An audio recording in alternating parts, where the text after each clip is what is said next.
2016 Ford F-150. Today I'm going to do a 5-channel Kenwood amp and an audio control lc7i.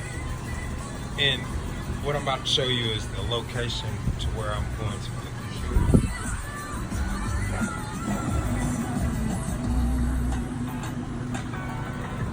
I removed all the electronics out of the dash for the parts of the radio, the screen, and I'll show you the location to where you can add this in.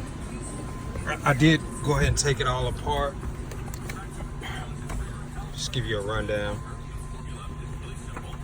These are going to be your wires that you're going to connect to. It's front, rear, left, right.